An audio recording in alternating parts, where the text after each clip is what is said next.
Students, last time हमने पढ़ी थी नाइट्रिक एसिड के मेथड्स ऑफ प्रेपरेशन। आज हम देखेंगे इसकी प्रॉपर्टीज़, जिसमें आपको सबसे पहले इसकी फिजिकल प्रॉपर्टीज़ दी गई हैं। कंसनट्रेटेड नाइट्रिक एसिड हमारे पास एक कलरलेस वोलेटाइल लिक्विड होता है। वोलेटाइल हमारे पास वो सब्सटेंसेज होती हैं जो रूम टेम्परेचर पर ही वेपर्स फॉर्म में एग्जिस्ट करते हैं, उनके वेपर्स बनना शुरू हो जाते हैं और इसके बहुत ज़्यादा स्ट्रॉन्ग से फ्यूम्स बनते हैं। इसकी स्मेल पंजेंट होती है और इसकी स्पेसिफिक ग्रेविटी आपको 15 डिग्री सेल्सियस पे दी गई है 1.53। नेक्स्ट हमारे पास इसकी केमिकल प्रॉपर्टीज़ यानी केमिकल रिएक्शंस दिए गए हैं। फर्स्ट केमिकल रिएक्शन आपके पास है डीकम्पोजिशन रिएक्शन। नाइट्रिक एसिड की डीकम्पोजिशन जो है वो ऑर्डिनरी टेम्परेचर पर हो जाती है, लेकिन उसके लिए कंडीशन क्या है कि लाइट का होना ज़रूरी है। यही वजह कि नाइट्रिक एसिड को ब्लैक कलर की बॉटल्स में रखा जाता है, डार्क कलर की बॉटल्स में रखा जाता है, ताकि उसमें से डायरेक्टली लाइट ना पास कर सके। लेकिन अगर इसको लाइट में रखा जाएगा तो ये ब्रेक होकर डीकम्पोज होकर क्या क्या बनाता है, आपके पास वाटर बनता है, नाइट्रोजन डाइऑक्साइड बनता है और साथ में ऑक्सीजन गैस बनती है। सेकंड आपके पास रिएक्शन आ जाता है कि बीइंग अ एसिड ये किस तरह का बिहेवियर शो करता है। हम सब जानते हैं कि जब कोई एसिड रिएक्ट करता है तो वो आमतौर पर जो उसकी एसिडिक प्रॉपर्टीज़ जब वो शो कर रहा होता है तो आमतौर पर वो सॉल्ट और वाटर बनाता है। तो हमारे पास जब एसिड ऑक्साइड्स के साथ, हाइड्रोक्साइड्स के साथ या कार्बोनेट्स के साथ रिएक्ट करेगा तो ये सॉल्ट फॉर्मेशन शो करता है। तो बेसिक ऑक्साइड की एग्जांपल में आपको पहला रिएक्शन दिया गया है कैल्शियम ऑक्साइड के साथ, जिसमें आप देख सकते हैं कि आपके पास एक तो सॉल्ट बन रहा है कैल्शियम नाइट्रेट और दूसरा आपके पास वाटर बन रहा है। हाइड्रोक्साइड में आपको जो रिएक्शन दिया गया है वो नाइट्रिक एसिड का रिएक्शन सोडियम हाइड्रोक्साइड के साथ दिया गया है, जिसमें आपके पास सोडियम नाइट्रेट बन रहा है और साथ में वाटर बन रहा है। और कार्बोनेट्स में से जो आपको रिएक्शन दिया गया है वो दिया गया है आपको सोडियम कार्बोनेट के साथ, और उसमें आपके पास जो सॉल्ट बन रहा है दैट इज सोडियम नाइट्रेट। और चूंकि कार्बोनेट्स हैं तो कार्बोनेट्स हमेशा ब्रेक डाउन होने पर कार्बन डाइऑक्साइड गैस रिलीज करते हैं, तो यहाँ पर आपके पास ये बनेगी। थर्ड आपके पास इसके रिएक्शन आ जाते हैं as a strong oxidising agent. हमारे पास जो नाइट्रिक एसिड है वो एक स्ट्रॉन्ग ऑक्सीडाइजिंग एजेंट है, क्योंकि ये एक ऑक्सीजन कंटेनिंग एसिड है। इसके अंदर एबिलिटी है कि ये जिनके साथ रिएक्ट कर रहा है ये उनको ऑक्सीडाइज कर सकता है। और ऑक्सीडाइज करने की रीज़न क्या है? रीज़न ये है कि जब नाइट्रिक एसिड के 2 मोल्स को अगर आप डीकम्पोज करते हैं तो हमारे पास ये नेसेंट ऑक्सीजन बनती है। ये जो नेसेंट ऑक्सीजन है ये रिएक्टिव होती है, जो फर्दर किसी भी चीज़ के साथ नाइट्रिक एसिड रिएक्ट कर रहा है ये उसको क्या कर देती है, ऑक्सीडाइज कर देती है। अब आप देखिए थर्ड पॉइंट में आपको काफ़ी सारे फर्दर पॉइंट्स दिए गए हैं, जिनमें नाइट्रिक एसिड का बिहेवियर बताया गया है एज अ ऑक्सीडाइजिंग एजेंट। तो बेसिकली यहाँ पर ऑक्सीडाइज करने वाली स्पीशी है क्या? नाइट्रिक एसिड के अंदर जो उसके डीकम्पोज होने से जो नेसेंट ऑक्सीजन बन रही है, बेसिकली वो यहाँ पर रिस्पॉन्सिबल है फॉर दी ऑक्सीडाइजिंग। लेकिन आपको ओवरऑल क्या शो किया गया है? सिर्फ नाइट्रिक एसिड शो किया गया है, लेकिन एक्चुअल में नाइट्रिक एसिड के अंदर पाए जाने वाली नेसेंट ऑक्सीजन जो है वो ये रोल प्ले कर रही है। तो इसमें आपको जो सबसे पहला ऑक्सीडेशन का रिएक्शन दिया गया है फर्स्ट पॉइंट में, वो आपको दिया गया है नॉन मेटल्स के साथ। नॉन मेटल्स आपको कौन कौन सी दी गई हैं? कार्बन दी गई है, सल्फर दी गई है और फॉस्फोरस दी गई है। रिएक्टेंट आपका सब में सेम है, नाइट्रिक एसिड। प्रोडक्ट्स आपके पास क्या क्या बन रही है? जब ये कार्बन के साथ रिएक्ट करता है तो ये कार्बन को ऑक्सीडाइज करके बना देगा कार्बन डाइऑक्साइड। सल्फर के साथ, सल्फर को जब ये ऑक्सीडाइज करेगा तो हमारे पास बनेगा सल्फ्यूरिक एसिड। और यहाँ से फॉस्फोरस को जब ये ऑक्सीडाइज करेगा तो हमारे पास बनेगा फॉस्फोरिक एसिड। इसके अलावा हमारे पास क्या बाई प्रोडक्ट्स बन रही है? हर केस में हमारे पास नाइट्रोजन डाइऑक्साइड साथ में वाटर बन रहा है। यहाँ पे भी आप देख सकते हैं नाइट्रोजन डाइऑक्साइड एंड वाटर, यहाँ पे भी नाइट्रोजन डाइऑक्साइड एंड वाटर। तो यहाँ पर आपने क्या याद रखना है कि जब हमारे पास नाइट्रिक एसिड नॉन मेटल्स के साथ रिएक्ट कर रहा है तो हमारे पास कौन सी प्रोडक्ट आती है? जोन सी नॉन मेटल है उसका ऑक्साइड, साथ में नाइट्रोजन डाइऑक्साइड और साथ में वाटर। और वो जो ऑक्साइड्स होते हैं, बल्कि आप इसको यूँ भी कह सकते हैं कि जब आपके पास ऑक्साइड बनेगा, जैसे यहाँ कार्बन डाइऑक्साइड प्लस वाटर बना है, तो ये मिक्सचर मिलकर क्या बना देगा? कार्बोनिक एसिड बना देगा। यहाँ पर बेसिकली आपके पास सल्फर डाइऑक्साइड गैस बनी थी वाटर की प्रेजेंस में, वो सल्फ्यूरिक एसिड बना देगी। सिमिलरली यहाँ पर आपके पास फॉस्फोरस का ऑक्साइड बना था, लेकिन वो चूंकि एक्वस मीडिया में था इसलिए वो किस में कन्वर्ट हो जाएगा, फॉस्फोरिक एसिड में।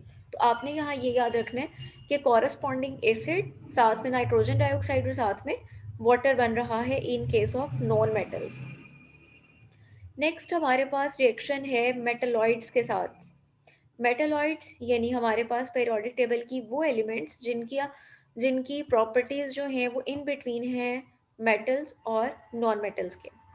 इसमें आपको दो रिएक्टेंट्स दिए गए हैं, एक आर्सेनिक AS और दूसरा आपके पास एंटीमनी SP। जब ये आर्सेनिक के साथ रिएक्ट करता है तो आपके पास बनता है H3AsO4 आर्सेनिक एसिड, साथ में नाइट्रोजन डाइऑक्साइड और साथ में वाटर। और जब ये रिएक्ट करता है एंटीमनी के साथ तो आपके पास बनता है एंटीमनिक एसिड और साथ में nitrogen dioxide and water.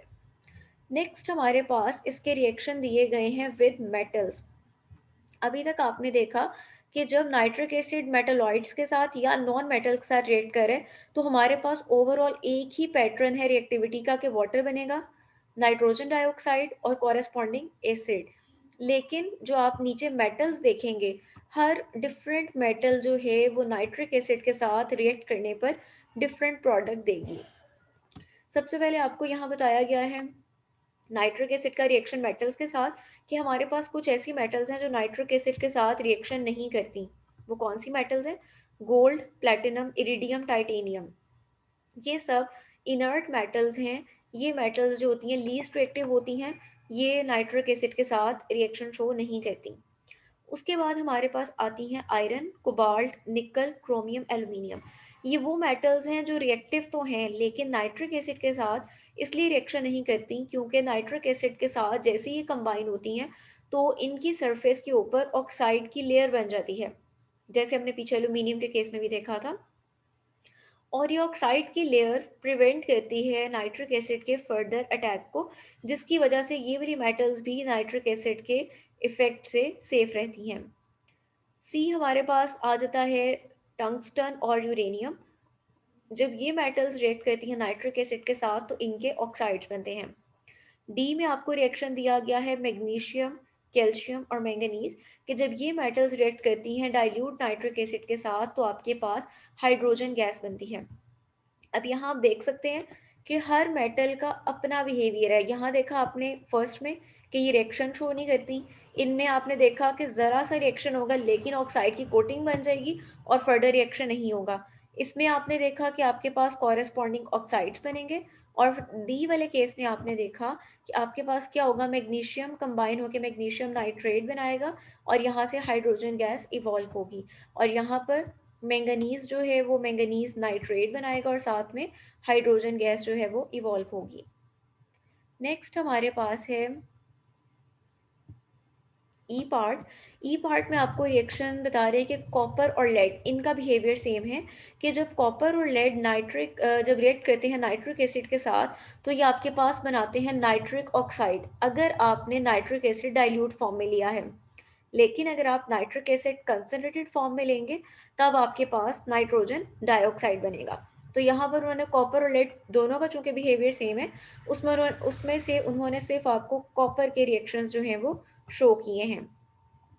Copper अगर डाइल्यूट नाइट्रिक एसिड के साथ रिएक्ट कर रहा है तब आपके पास क्या बन रहा है, नाइट्रिक ऑक्साइड बन रहा है, कॉपर नाइट्रेट और वाटर बन रहा है। जब ये कंसनट्रेटेड नाइट्रिक एसिड के साथ रिएक्ट कर रहा है तो आप देख सकते हैं कि बाकी दोनों प्रोडक्ट सेम है। फर्क किस बात का है कि अब आपके पास यहाँ पर क्या बन रहा है, नाइट्रोजन डाइऑक्साइड बन रहा है। तो मेनली इन रिएक्शंस में आपको यही याद रखना है कि कौन सी कंडीशन पर आपके पास कौन सी प्रोडक्ट जो है वो बनती है। अगला रिएक्शन आपको इसका दिया गया है मरकरी के साथ। मरकरी आपके पास दो तरह से ये भी रिएक्ट करेगी, डाइल्यूट फॉर्म में ये अलग प्रोडक्ट देगी और कंसनट्रेटेड फॉर्म में ये अलग प्रोडक्ट देगी। अगर आप मरकरी को डाइल्यूट नाइट्रिक एसिड से रिएक्ट करते हैं तो आपके पास बनेगा मर्क्यूरस नाइट्रेट। मर्क्यूरस नाइट्रेट यानी यहाँ इसकी ऑक्सीडेशन स्टेट +1 है। साथ में आपके पास बनेगा नाइट्रिक ऑक्साइड और साथ में बनेगा वाटर।